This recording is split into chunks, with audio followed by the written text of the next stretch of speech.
بسم اللہ الرحمن الرحیم. والکاظمین الغیظ، وہ غصے کو پی جانے والے، یعنی غصہ آتا ہے ان کو، ایسا نہیں کہ غصہ نہیں آتا، پر غصہ آنا بھی چاہیے. جب دین کی حمیت کی بات ہو، جب اپنے سامنے گناہوں کو دیکھ رہے ہوں تو ایسا نہیں. ایک لوگ جو ہوتے ہیں نا اپنے آپ کو سوچتے ہیں ہم تو بالکل ٹھنڈے لوگ ہیں، ان کی کوئی محرم رشتوں کے اوپر کوئی بری نظر ڈالے ان کو کوئی فرق نہیں پڑتا. ایک آدمی اگر اس کی بیوی کسی غلط کام میں انوالو ہوئی ہوئی ہے تو وہ اس کو فرق نہیں پڑتا، اس کو کبھی غصہ ہی نہیں آتا. دیکھیے یہ کوئی بڑی اچھی بات نہیں ہے کہ انسان کا کہ ہاں مجھے تو کبھی غصہ آتا ہی نہیں. بچے ہیں وہ نمازیں ہی نہیں پڑھتے لیکن کوئی غصہ نہیں ہے اس کے اوپر، کوئی نہیں، ہم تو بڑے کول رہتے ہیں. یہ غصہ آنا یہاں پہ ہونا چاہیے، یہ انسان کی دینی غیرت کی تقاضا ہے کہ اس کو غصہ آنا چاہیے یہاں پہ. لیکن غصے کے اندر وہ والا غصہ مذموم ہے، قابل مذمت ہے، برا ہے، جس میں انسان غصے میں ایسے بے قابو ہو جائے کہ اس کو یہی نہیں پتا کہ وہ کون ہے، کیا بول رہا ہے، کیا کر رہا ہے. اسی لیے آپ دیکھیں بعض دفعہ غصے کے اندر لوگ پلیٹیں اٹھا کے مار دیتے ہیں، بعض دفعہ غصے کے اندر کسی کو تھپڑ مار دیتے ہیں، بعض دفعہ غصے میں طلاق کے الفاظ بول دیتے ہیں، بعض دفعہ غصے میں کسی کو اتنی ہرٹنگ باتیں کہہ دیتے ہیں کہ وہ ساری زندگی بھلا نہیں پاتا. بعض دفعہ غصے میں ایسی باتیں بول جاتے ہیں کہ ساری زندگی کے لیے تعلقات ختم ہو جاتے ہیں. تو یہ والا غصہ یہ پھر مذموم ہے. یہاں دین کے لیے بھی غصہ ایسا آ جانا کہ بھئی کسی کو مار ہی دینا جان سے، وہ بھی نہیں صحیح. مطلب حمیت کا دیکھیں حضرت عمر کو غصہ آتا تھا لیکن ان کا غصہ دین کے لیے ہوتا تھا. کبھی ان کا غصہ ایسے نہیں تھا کہ کسی کی پرسنل اس کے اوپر ہو. ہمیں ہمیشہ غصہ کس پہ آتا ہے؟ کوئی ہمیں پرسنل کسی بات پہ کہہ دے نا تو بڑا ہی غصہ آتا ہے، اس نے مجھے ایسے کیوں کہا، اس پہ بڑا غصہ آئے گا. لیکن باقی اللہ کے دین کے ساتھ کوئی کچھ بھی کہہ رہا ہے، کوئی رسول کو کوئی کچھ کہہ رہا ہے یا کوئی اللہ کے دین کے اوپر کوئی باتیں کر رہا ہے یا اس کے اوپر مذاق اڑا رہا ہے، اس پہ کچھ نہیں، اس پہ ہم بڑے کول مائنڈیڈ ہیں. تو بھائی جس پہ غصہ آنا چاہیے تھا اس پہ آپ غصہ کرتے نا، اور جہاں پہ غصہ نہیں آنا چاہیے تھا وہاں پہ آپ غصہ کر رہے ہیں. تو ایسے اس چیز کو بتایا گیا، یہ اتنی امپورٹنٹ بات ہے، اس لیے متقین کی یہ کوالٹیز میں سے ہے، اور اس لیے کہ ہمیں متقی بننا ہے.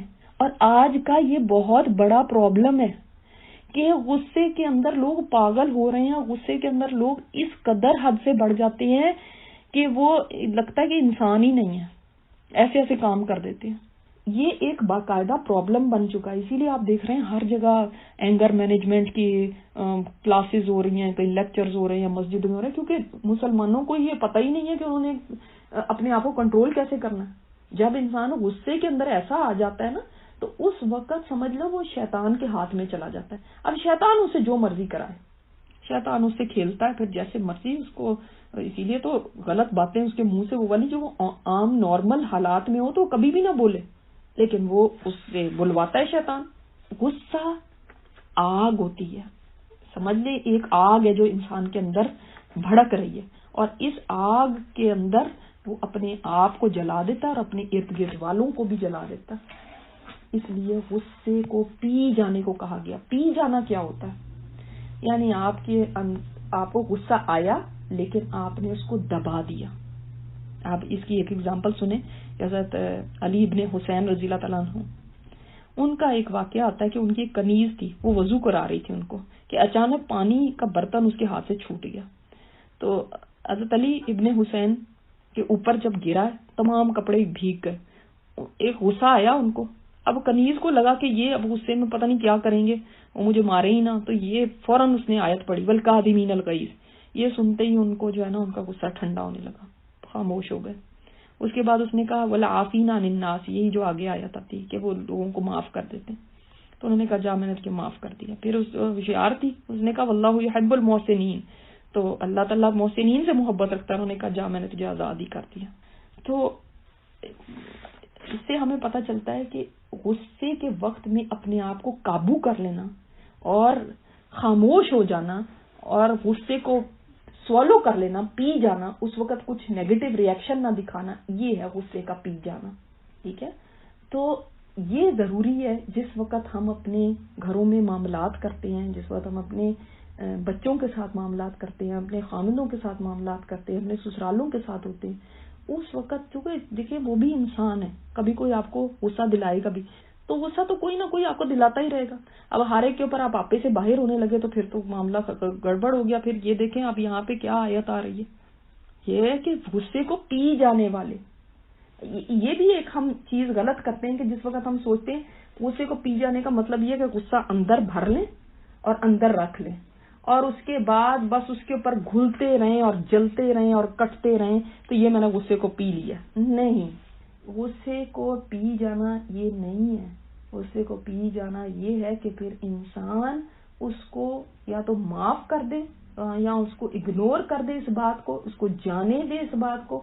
یہ نہیں کہ اندر رکھنے کا مطلب ہے, کیونکہ یہی پھر بعد میں ڈپریشن کا سبب بنتا ہے. اسی سے پھر بعد میں کینے جنم لیتے ہیں, بغض. جب ظاہر ہے اندر غصہ رکھا ہوا ہے لیکن اب وہ باہر تو نہیں نکالا, شاید ہو سکتا ہے طاقت نہ ہو نکالنے کی, جس کے اوپر غصہ کرنا ہے اس کو, اس کے آگے آپ کی نہ چلتی ہو, تو اب آپ نے اندر رکھ لیا. اب اندر رکھتے رکھتے خود ہی مریض بن گئے. تو ایسے اس کے اندر ضروری ہے کہ انسان غصے کو جب پی جانے والی بات آتی ہے تو یعنی اب اگنور کرنا بھی سیکھیں, اس کو اندر نہ رکھیں ورنہ بیمار پڑ جائیں گے. یہ زہر ہے انسان کے لیے. چھپانا نہیں ہے اس کو کہ بھئی چھپا لیا میں نے کاظمین الغیظ بن گئی, نہیں, بلکہ اس کو ختم کر دینا ہے. اب بار بار نہیں اس کے اوپر سوچنا. تو اکثر ہمارے ہاں یہ جو ڈپریشن کا سبب ہوتا ہے, بیمار ہو جاتے ہیں لوگ, وہ اس وجہ سے ہی ہوتے ہیں. آپ دیکھ لیں غصے میں ویسے ہی انسان کی ویسے حالت کیا ہوتی ہے. جب اگر غصے والے کو دیکھیں وہ کوئی خوبصورت تو نہیں لگ رہا ہوتا, ویسے ہمیں خوبصورت لگنے کا بہت شوق ہوتا ہے, لیکن غصے میں انسان کا سارا جسم جو ہوتا ہے کیسے ٹینس ہو جاتا ہے, اس کے اعصاب ٹینس ہو جاتے ہیں, اس کا بی پی ہائی ہو جاتا ہے, اس کے اپنے پورے جسم کے اندر کتنی نیگیٹو چیزیں ہوتی ہیں, کتنی خرابی ہوتی ہے. انسان وہ باتیں کر دیتا ہے, قسمیں کھا لیتا ہے کبھی جو پوری نہیں کر سکتا, کبھی کچھ ایسی چیزیں بول دیتا ہے جو بہت خرابی کی ہوتی ہے. تو دیکھیں غصہ انسان کو کہاں تک پہنچا دیتا ہے. اس کو لیے کیا کریں ہم کہ ہم اس کا علاج کیسے کریں. ایک تو بات یہ ہے نا کہ اس کو کیسے, ایک تو سب سے پہلے بات یہ ہے کہ ہمیں یہ سمجھنا چاہیے کہ اللہ کے نزدیک اگر میں غصہ کا گھونٹ پی لوں گی تو وہ کتنا اچھا ہے. کہ آپ صلی اللہ علیہ وسلم نے فرمایا اللہ تعالیٰ کو کوئی گھونٹ اتنا پسند نہیں ہے جتنا غصے کے گھونٹ کا پی جانا. تو اس کا مطلب ہے کہ اگر میں غصے کو کنٹرول کروں گی تو اللہ کے پسندیدہ بندوں میں سے جو. ایک آدمی نے آ کے آپ صلی اللہ علیہ وسلم سے پوچھا کہ مجھے کوئی نصیحت کریں. آپ نے فرمایا غصہ نہ کیا کر. اس نے کہا پھر مجھے اور کچھ بتائیں. آپ نے فرمایا غصہ نہ کیا. پھر تیسری دفعہ پوچھا, آپ نے فرمایا غصہ نہ کیا کر. ہو سکتا ہے وہ غصہ بہت کرتا ہو. تو یہ پتہ چلتا ہے ہمیں کہ شیطان انسان کے ساتھ ایسے کھیلتا ہے, جب وہ غصے میں ہوتا ہے نا تو شیطان کو بہت ایزی ایکسیس مل جاتی ہے اس تک, بہت ایزی. ویسے وہ اس کو بہکاتا رہے کچھ نہیں اسے کرا پاتا, لیکن جب وہ غصے میں آتا ہے تو شیطان اسے ایسے کھیلتا ہے جیسے بچہ فٹ بال سے کھیلتا ہے, ایسے کرتا ہے. تو ہم پہلے تو یہ دیکھتے ہیں کہ آپ صلی اللہ علیہ وسلم نے ہمیں کیا رہنمائی کی ہے کہ کس طرح ہم غصے کو کنٹرول کریں. سب سے پہلی یہ کہ اعوذ باللہ پڑھنی چاہیے.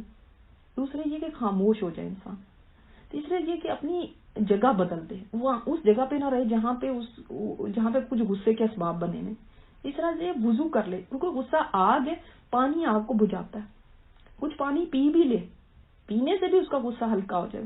لیکن یہ ان لوگوں کے لیے یہ جو اپنے آپ کو سوچتے ہیں کہ ہاں میں نے اپنے غصے کو کنٹرول کرنا ہے, اور جن کو یہ پرواہ ہی نہیں ہے, جن کو فرق ہی نہیں پڑتا, نہیں میں نے غصہ کرنا ہے, میرا غصہ بالکل جائز ہے اور میں کروں گی غصہ, تو پھر اس کا غصہ کبھی بھی کنٹرول میں نہیں آ سکتا.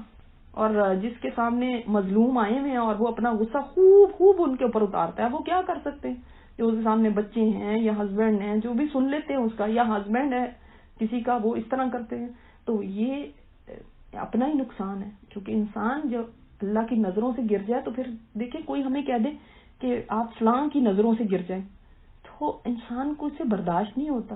اور اللہ کی نظروں سے گر جانا, اس کے لیے یہ تھوڑی سی کچھ ٹپس ہیں.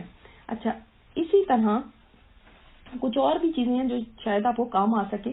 ایک یہ کہ بخاری میں حدیث آتی ہے کہ ایک آدمی حضرت عمر کے پاس آیا اور اس نے آ کے کہا کہ اے عمر, نہ تو ہمیں زیادہ مال دیتا ہے, نہ ہمیں انصاف سے فیصلے کرتا. کتنی بڑی بات, کتنی غلط بیانی, کتنا بڑا الزام. تو حضرت عمر غصے میں آ گئے. انہوں نے سوچا کہ میں اس کو سزا دوں گا. تو اس وقت حر بن قیس ان کے پاس تھے رضی اللہ تعالیٰ. انہوں نے کہا اے امیر المومنین, اللہ تعالیٰ نے اپنے نبی سے فرمایا خذ العفو وامر بالعرف واعرض عن الجاہلین, تو معاف کرنے کو لازم پکڑے، نیکی کا حکم دے اور جاہلوں سے منہ پھیریں. تو یہ جاہل لوگ ہیں، یعنی آپ ان کو بات کو نہ کچھ خاطر میں لائیں. تو حضرت عمر نے یہ جب آیت سنی تو اس کے بعد ان کا غصہ ٹھنڈا ہو گیا. تو یعنی جب انسان اس وقت غصے کے اندر اگر اس کے سامنے کوئی ایسی بات بیان کر دی جائے یا وہ اس بات کو سمجھ لے کہ دیکھیں کوئی اگر جاہل ہے نا تو میں نے اس کے لیول پہ نہیں اترنا، اس کے ساتھ میں نہیں مقابلہ کر سکتی. جاہلوں کے ساتھ مقابلہ کرنا ہی نہیں چاہیے. دوسری یہ بات ہے اپنے آپ کو اللہ کے عذاب سے ڈرائیں. سوچے کہ جتنی مجھے کسی انسان پہ قدرت ہے نا، اس سے بڑھ کے اللہ کو مجھ پہ قدرت ہے.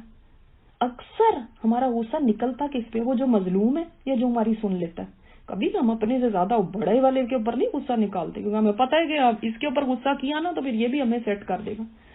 تو اب جب آپ اپنے سے کمزور کے اوپر غصہ اتارتے ہیں نا، کمزور نہ بھی ہو، مثلا ہے کہ کوئی عورت اپنے ہسبینڈ پہ اتارتی ہے یا ہسبینڈ ہے وہ عورت کے اوپر اتارتا ہے یہ سوچ کے کہ یہ کیا کر لے گی، تو اللہ تعالیٰ کو میرے اوپر زیادہ قدرت ہے اس سے جتنی مجھے اس انسان پہ. اگر میں اپنے غصے کو اس پہ نکالوں گی تو قیامت کے دن اللہ نے میرے اوپر اگر غصہ نکالا تو کیا کروں گی. اور بعض جگہ پہ آتا ہے کہ اللہ تعالیٰ نے اپنی بعض کتابوں میں فرمایا کہ اے آدمی کے بیٹے، یعنی اے ابن آدم، غصے کے وقت مجھے یاد رکھ، میں بھی غضب کے وقت تجھے یاد رکھوں گا. آپ کو پتا ہے قیامت کے دن اللہ تعالیٰ کا بہت غصہ ہوگا، بہت غضب ہوگا. تو یہ بھی ایک ٹپ علماء نے بتائی ہے کہ اس وقت انسان اپنی بدشکلی پہ غور کرے کہ اس وقت میں کیسی لگ رہی ہوں، ایک کاٹنے والے کتے کی طرح لگ رہی ہوں یا میں ایک درندے کی طرح لگ رہی ہوں، ایک درندہ بن گئی ہوں میں. تو یہ غور کرے، اپنے آپ کو شیشے میں دیکھیں کہ میں اس وقت میرا شکل کیا ہے. تو جب انسان غصے کو پی جاتا ہے تو سوچیں کہ اس انسان کی اللہ کے سامنے عزت بڑھ جاتی ہے. اگر پھر بھی آپ سمجھتے ہیں کہ آپ کا غصہ اتنا ہے کہ وہ نہیں کسی صورت بھی ختم ہوتا اور یہ کوئی بھی ٹپ آپ کے لیے کام نہیں کرتی، تو ضرور اینگر مینجمنٹ کے لیے رابطہ کرنا چاہیے. اور ایسے ہی اپنے آپ کو نہیں چھوڑ دینا چاہیے کہ ٹھیک ہے میرا ایسے چل رہا ہے، گزارا تو چل ہی رہا ہے نا، سارے سن ہی رہے میری بات. وہ بہادر شاہ ظفر کا جو شعر ہے کہ ظفر آدمی اس کو نہ جانیے گا، خواہ کتنا ہی صاحب فہم و ذکا، جسے عیش میں یاد خدا نہ رہے، جسے تیش میں خوف خدا نہ رہے. یعنی اگر عیش کے اندر سب حالات اچھے ہیں اور اللہ کی یاد نہ رہے اور تیش میں غصے میں خوف خدا نہ رہے، تو وہ جتنا مرضی فہم والا آدمی ہے، بڑا اپنے آپ کو سمجھدار دکھاتا ہے، اس کو آپ کچھ نہ سمجھیں، کچھ نہیں ہے وہ. پھر سبحانک اللہم و بحمدک، نشہد ان لا الہ الا انت، نستغفرک و نتوب الیک.